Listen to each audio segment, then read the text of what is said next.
Bonjour et bienvenue dans Le Dico. Aujourd'hui, on vous propose un épisode sur les rasoirs en philosophie.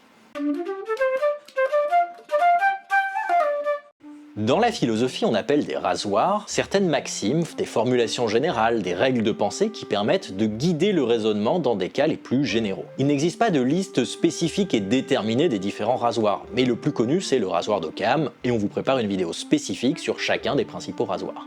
Par exemple, le rasoir d'Occam pose que les multiples ne doivent pas être utilisés sans nécessité. Celui de Hanlon nous dit qu'il ne faut jamais attribuer à la malveillance ce que la bêtise suffit à expliquer, et celui de Sagan que les affirmations extraordinaires nécessitent des preuves extraordinaires.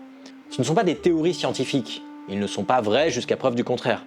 Ils ne sont pas non plus des vérités logiques absolues auxquelles il faudrait toujours obéir. Ils ne sont rien d'autre que des règles générales de raisonnement qui paraissent rationnelles et qui peuvent permettre de trancher, de raser les hypothèses en trop dans la réflexion. Ainsi, ils ne permettent pas non plus d'avoir absolument raison dans un débat. Leur but, c'est de mieux penser et de formuler des règles générales concernant certaines hypothèses. C'est ce qu'on appelle des heuristiques de jugement, c'est-à-dire des manières d'envisager les choses qui permettent plutôt d'avoir raison que tort en général, et surtout qui permettent de penser contre nous-mêmes. En revanche, les rasoirs ne permettent pas de savoir ni de produire de la connaissance. Ils permettent en revanche, pour une situation donnée et en fonction de ce qu'on connaît, de trancher plutôt dans un sens que dans un autre. Le rasoir original, c'est le rasoir d'Occam, qui n'a en réalité pas été formulé par Guillaume d'Occam dans les termes qu'on lui connaît aujourd'hui, mais peu importe. Par la suite, d'autres maximes ont pu se développer pour former la collection de rasoirs qu'on a aujourd'hui. Mais ça, on va vous en parler dans les épisodes suivants.